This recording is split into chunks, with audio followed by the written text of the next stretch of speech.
Hi friends, எல்லோரும் எப்படி இருக்கீங்க? நல்லா இருக்கீங்களா? நாங்கள் சூப்பராக இருக்கோம். இன்றைக்கி என்ன நாள் பார்த்தீங்கன்னா, நீங்கள் கிருத்திகை மதியானம் சமைச்சி சாம்பார், ரசம், பொரியல் எல்லாம் சமைச்சி சாப்பிட்டுட்டு தைரியம் கிளாஸ் போயிட்டு இப்போ தான் பசங்களை கூப்பிட்டுட்டு வந்தேன். கூப்பிட்டுட்டு வரல எனக்கு ஒரு விஷயம் காதை பட்டுச்சு.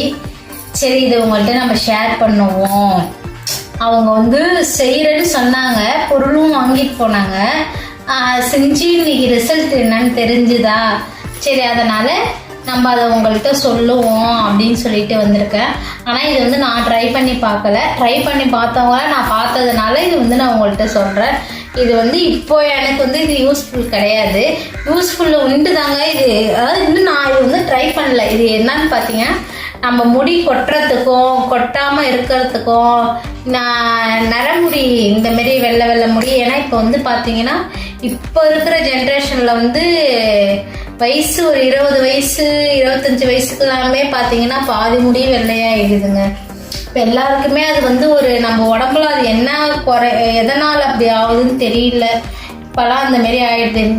முன்னாடி இருந்தவங்களுக்குலாம் பார்த்தீங்கன்னா 50-60 வயசுக்கு கூட பார்த்தீங்கன்னா முடி நல்லா கருங்கருன்னு இருக்கும்.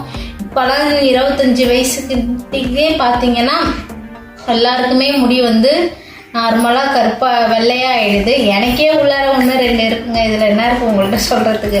அந்தமாரி இப்போ இந்த இப்போ இருக்குதுன்றதுனால எனக்கு தெரிஞ்சவங்க வீட்லேயே ஒன்று ட்ரை பண்ணி பார்த்தாங்க. சரி, அதை உங்கள்கிட்ட சொல்லுவோம். அவங்க ட்ரை பண்ணாங்க, என்கிட்ட சொல்லிட்டு தான் இந்தமாரி பொருள் என்னை கூட்டிட்டு தான் போய் வாங்கினாங்க. அதை சரி உங்கள்கிட்ட சொல்லுவோம். அவங்க ட்ரை பண்ணி பார்த்துட்டு ஏதாவது உடம்பு கொத்துக்காமல் போயிடுச்சுன்னா நம்ம என்ன பண்ணுறது அப்படின்னு சொல்லித்தான் நான் உங்கள்கிட்ட அதை அப்போ சொல்லலை. நான் சரின்னு சொல்லித்தான் அவங்க ஒன்றுமே இல்லைங்க. நார்மலாக நான் சொல்கிறத நல்லா தெளிவாக கேட்டுங்க. ஃபஸ்ட்டு 200 கிராம் தேங்காய் எண்ணெய், அதாவது செக்கில் ஆட்டின தேங்காய் எண்ணெயும் எடுத்துக்கலாம், கடையில் நம்ம வாங்கின தேங்காய் எண்ணெயும் எடுத்துக்கலாம். 1/4 லிட்டர் தேங்காய் எண்ணெய். நான் அவங்க செக்கில் ஆட்டின எண்ணெய் தான் எடுத்துக்கிட்டாங்க, சுத்தமான எண்ணெய். அதுவே இப்போ பார்த்தீங்கன்னா 200 250 ரூபாய்க்கிட்ட விற்கிது. அந்த மாதிரி எண்ணெயை எடுத்துக்கிட்டாங்க, எண்ணெய் வாங்கிக்கிட்டாங்க. ரெண்டாவது என்னன்னு பார்த்தீங்கன்னா கருஞ்சீரகம் நம்ம சூப்பர் மார்க்கெட்லேயே மளிகை கடையிலேயே போய் கேட்டாவே கிடைக்கும். நிறைய பேர் உடம்பு குறைக்கிறதுக்கோ செரிமானத்துக்கோ வாங்கி கூட அது தண்ணியில் போட்டு, அது பனங்கற்கண்டு கருப்பட்டி இதெல்லாம் கூட போட்டு அது கொதிக்க வச்சு சில பேர் குடிப்பாங்க. அந்த மாதிரி நான் கருஞ்சீரகம் இது வரைக்கும் வாங்கினது இல்லைங்க. கருஞ்சீரகம் போய் நம்ம கடையில் சூப்பர் மார்க்கெட்டில் கேட்டாவே கிடைக்கும். 1/4 லிட்டர் எண்ணெய்க்கு 100 கருஞ்சீரகம் வாங்கினாங்க. கரெக்டாக 100 கருஞ்சீரகம். அப்புறம் என்னன்னு பார்த்தீங்கன்னா மருதாணிங்க நல்லா நம்ம ஒரு கையால் நல்லா கொத்தா அள்ளி பிடிக்கிற மாதிரி, அதாவது வெறும் பச்சை மருதாணி நம்ம செடியில் பிக்கிறோம் தெரியுமா, அந்த மருதாணி பவுடர் கிடையாதுங்க. மருதாணி காய வச்சு நம்ம அரைக்க தேவையில்ல, வெறும் மருதாணி. அந்த மருதாணி மேக்சிமாவே சில பேர் மருதாணி தலைக்கு தடவாங்க, சூட்டை குறைக்கும் அப்படின்ற மாதிரி. அது கூட நம்ம இந்த மருதாணியும் சேர்த்துக்கணும். பச்சை மருதாணி நல்லா நம்ம ஒரு கை, அதாவது லூசா கிடையாது, நம்ம ஒரு கை கொத்தால்னா எவ்வளோ வருமோ அந்த அளவுக்கு மருதாணி. அது கூட கசலாங்கண்ணி கீரை கிடைச்சாலும் கீரையும் சேர்த்துக்கலாங்க. கசலாங்கண்ணி கீரை நம்ம எப்படி மருதாணி பச்சையாக சேர்த்துக்கிட்டோம், அதே மாரியே கீரையை கசலாங்கண்ணி கீரையும் கிடைச்சா சேர்த்துக்கலாம். அப்படி இல்லையா, நம்ம போய் நாட்டு மருந்து கடையில் பவுடர் கேட்டாவே அவங்க பவுடர் தான் போட்டுக்கிட்டாங்க. ஆனால் கீரை கிடைச்சா கீரை நம்ம எப்படி மருதாணி ஒரு கைப்பிடி எடுத்துக்கிட்டோமே அதே அளவு கீரையும் எடுத்துக்கணும். அப்படி இல்லையா பவுடரு. இப்போ இதெல்லாம் செட்டாக வச்சுக்கணுங்க. செட்டாக வச்சுக்கிட்டு இதில் மருதாணி எப்படின்னா, நம்ம அது கொஞ்சமாக மிக்சி ஜாரில் போட்டு ஒரு 2-3 ஸ்பூன் தண்ணி ஊற்றி கொஞ்சம் குறன்னு தாங்க அரைச்சிக்கணும். ரொம்ப நைஸாக அரைக்க தேவையில்லை, ஏன்னா கொஞ்சம் குறன்னு அரைச்சிக்கணும். அதேமாரியே அதுமாரிங்க கருஞ்சீரகம் அப்படியே அரைக்கக்கூடாதுங்க. நம்ம ஒரு 2 மணி நேரம் 3 மணி நேரம் நம்ம நிறையா வாங்கலை, 100 தான் வாங்கியிருக்கோம். ஒரு தட்டுலையோ ஒரு பேப்பர்லையோ படிக்கிற வெயிலுக்கு சத்த நேரம் வச்சாவே போதும், நல்லா காஞ்சிரும். அந்தமாரி நல்லா நம்ம வெயிலில் வச்சு ஒரு 2 மணி நேரம் கழிச்சு வெயிலேருந்து எடுத்து மிக்சி ஜாரில் போட்டிங்கன்னாவே அது பொடி பொடியாக வந்துடும். ரொம்ப பொடி பொடியாக வராதுங்க. நம்ம ஒரு தூள் பதம் வரும்னு வச்சுக்கோங்க, நொரன்னு வரும், நொரன்னு தான் வரும். அது ரொம்ப நைஸாக வராது. நைஸாகவும் அரைக்கவும் தேவையில்ல, நொரன்னு அரைச்சாவே போதும். அதுவும் மருதாணியும் அந்தமாரி நொரன்னு அரைச்சிக்கிட்டா போதும். அது கூட நம்ம கசலாங்கண்ணி கீரை இருந்ததுன்னா கீரை அரைச்சிக்கலாம். அப்படி இல்லையா பவுடர் தான் வாங்கிக்கிறோன்னா இருக்கட்டும் பவுடரை. நம்ம ஃபஸ்ட்டு என்ன செய்யணும்னு பார்த்தீங்கன்னா எண்ணெயை நல்லா வந்து நம்ம வந்து அதாவது வந்து நம்ம சாதா பாத்திரத்தெல்லாம் வைக்கக்கூடாதுங்க, இரும்பு கடாயில் தான் வைக்கணும். இரும்பு கடாயில் வச்சு எண்ணெயை நல்லா நம்ம கொஞ்சம் சூடு வச்சுக்கணும். சூடு நல்லா நார்மலாக சூடு வச்சுப்போம்ல, அந்தமாரி ஒரு பொருள் போட்டால் ஒரு பொரிக்கிற அளவுக்கு வச்சுக்கிற அளவுக்கு, இப்போ கடுகு போட்டால் எப்படி பொரியுது அந்த அளவுக்கு வந்து நம்ம எண்ணெயை நல்லா சூடு காமிச்சுக்கணும். சூடு காமிச்சோடனே ஃபஸ்ட்டு நம்ம என்ன போட போகிறோம்னா சிம்மில் வச்சுக்கணும். நல்லா சூடு வச்சுட்டு அடுப்பை சிம்மில் வச்சுட்டு கரிஞ்சீரகத்தை போட்டு நல்லா கிண்டி விடணும். கிண்டி விட்டு அது கொஞ்சம் நல்லா வந்து பொரிஞ்சு ஒரு மாதிரி நொர மேலே வந்து அந்த பபுள்ஸாக வரும்.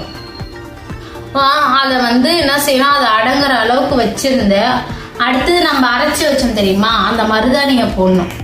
அதையும் போட்டு ஒரு 2 நிமிஷம் நல்லா கிண்டி அந்த பபுள்ஸ் திரும்பி வரும் மருதாணி போடுறதுனால.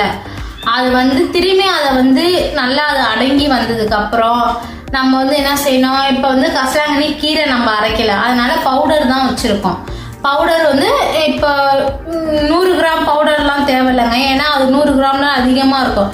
இப்போ வந்து நம்ம ஒரு கைப்பிடி வந்து இப்போ கீரை எடுத்தோம்னா அதில் இவ்வளோ தான் வரும். அதனால அந்த திட்டத்துக்கு என்ன செய்யணும், நம்ம நல்லா ஒரு பெரிய ஸ்பூன் வச்சுப்போம். ஒரு ஸ்பூன் அளவுக்கு அதில் போட்டுக்கிட்டு அதையும் நல்லா சிம்முலேயே வச்சு நல்லா கிண்டிகிட்டே இருந்தோம்னா இல்லைன்னு ஒரு 10 நிமிஷமாக தான் ஆகுங்க. எல்லாம் சேர்த்து ஒரு 10 நிமிஷத்துக்கு நல்லா தீஞ்சிடுங்க. தீயவே விடக்கூடாது, நம்ம ரவை கூட தீஞ்ச ஸ்மெல்லே வரக்கூடாது. நல்லா நல்லா கிண்டிக்கிட்டே ஒரு எண்ணெய் பக்குவம் வந்துருச்சுன்னா அதை என்ன செய்யணும், நம்ம வந்து வடிகட்டிலாம் வடிகட்டக்கூடாதுங்க. நம்ம வந்து ஒரு காட்டன் துணியை போட்டு எண்ணெய் கொஞ்சம் ஆறுன உடனே ஒரு பாத்திரத்தில் அந்த எண்ணெயை வடிகட்டி வச்சுட்டாவே அதை வந்து எண்ணெயும் யூஸ்ஃபுல்லுங்க, அந்த தூளும் நம்மளுக்கு வந்து யூஸ்ஃபுல் தான். ஏன்னா அதில் வந்து ஒரு கெட்ட எந்த நம்ம ஒரு கெமிக்கலுமே கலக்கலை. ஃபுல்லாகவே மருதாணி, கரிஞ்சீரகம், கசலாங்கண்ணி கீரை இது மட்டும்தான் நம்ம கலந்துருக்கிறோன்றதுனால அதுவும் நம்மளுக்கு நல்ல பயனுள்ளது. அந்தமாரி இந்த எண்ணெயை எப்படி பயன்படுத்தணும்னா, இப்போ வந்து நம்ம காலையில் நம்ம வீட்டில் இருக்கிறோம், அதனால வந்து காலையில் இப்போ அந்த எண்ணெயை தேய்ச்சிட்டு கண்டிப்பாக தலை குளிக்கணுங்க. ஒரு வாரம் ரெகுலராக இதை செஞ்சோன்னா முடி நம்மளுக்கு சூப்பராக அடர்த்தியாகவும் கிடைக்கும். அந்த கருமை ஃபஸ்ட்டு நம்ம வந்து அந்த வெள்ளை முடி வந்து அது வந்து கருமையாக ஆகும். அதாவது எப்படின்னு பார்த்தீங்கன்னாங்க, இப்போ வந்து காலையில் நம்ம வீட்டில் ஹவுஸ் ஒய்ஃபாக இருக்கிறவங்களுக்கு எந்த பிரச்சனையும் இல்லை. காலையில் எழுந்தோடனே தலையில் கூட எண்ணெயை வச்சுட்டு நம்ம பொறுமையாக குளிச்சுக்கலாம். நம்ம வேலைக்கு போகிறவங்களா இருந்தால் நம்மளால தலையில் எண்ணெய் வச்சுட்டு போக முடியாதுங்க. அதனால என்ன செய்யலாம், நைட்டு தடவிட்டு காலையில் எழுந்து கூட குளிச்சுக்கலாம். ஏன்னா நைட்டு ஃபுல்லாக இருக்குன்ற மாரி. இப்போ வீட்டில் இருக்கிறவங்க எப்படின்னு பார்த்தீங்கன்னா காலைல வச்சு சில பேர் ஈவினிங் குளிக்கிறவங்களும் இருப்பாங்க, அந்த மாரி வச்சு கூட குளிச்சுக்கலாம். அதனால ஒன்றுமே உடம்புக்கு எந்த பிரச்சனையுமே வராதுங்க. இது ஃபுல்லாகவே இயற்கை மூலிகை மாதிரியே தாங்க இது. நம்ம வந்து இப்போ போய் கடையில் டையோ ஹேர் டையோ எல்லாம் வாங்கி தடவுறாங்க, அது உடம்புக்கோ கேன்சர் வருதுன்றாங்க, உடம்புக்குலாம் ரொம்ப கெடுதல்ன்றாங்க. இது ஃபுல்லாகவே வந்து இயற்கை தான், சத்தியமாக சொல்கிறேங்க. இது வந்து நான் வந்து அதாவது அவங்க யூஸ் பண்ணுறத பார்த்து நான் அவங்கள்ட்ட சொல்கிறேன்னா நான் யூஸ் பண்ணலைங்க. ஆனால் அவங்க யூஸ் பண்ண ரிசல்ட்டு சூப்பராக இருக்காங்க. அதனால தான் நம்பி நான் உங்கள்கிட்ட சொல்கிறேன். நான் இதுமாரி நீங்களும் கண்டிப்பாக ட்ரை பண்ணி பாருங்கள், சூப்பராக இருக்கும் ரிசல்ட்டு. நான் ஆனால் இன்னும் எனக்கு அந்தளவுக்கு ட்ரை பண்ணுறதுனால அந்த இது இல்லாதனால ஆனால் கண்டிப்பாக இது வந்து நானே யூஸ் பண்ணேன். ஏன்னா எனக்கு நல்லா முடி கொட்டுங்க, அப்படியே அடியிலேருந்து பார்த்தீங்கன்னா பிடுங்கிட்டு வரும். அது சோதனைக்கு தொடர்ந்து ஒரு 2-3 நாளைக்கு தலைக்கெல்லாம் தண்ணியை ஊற்றிட்டுன்னா அப்படியே அந்த ஈரத்துக்கு போட்டு சீவுறேன்னா அப்படியே பார்த்தீங்கன்னா முடி பிடிங்கிட்டு வரும். நானே அதை யூஸ் பண்ணலாம் மட்டும் யோசிக்கிறேன். ஆனால் இது கண்டிப்பாக நான் யூஸ் பொருள் வாங்கிட்டு நான் உங்களுக்கு வீடியோ எடுத்து கண்டிப்பாக காமிக்கிறேன். நீங்களும் இந்தமாரி ட்ரை பண்ணி பாருங்கள். ட்ரை பண்ணி பார்த்துட்டு எப்படி இருக்குன்னு கமெண்ட்ல சொல்லுங்கள். என் வீடியோ பிடிச்சிருந்தேன், என் வீடியோக்கு சப்போர்ட் பண்ணுங்கள். ஓகே, பாய்.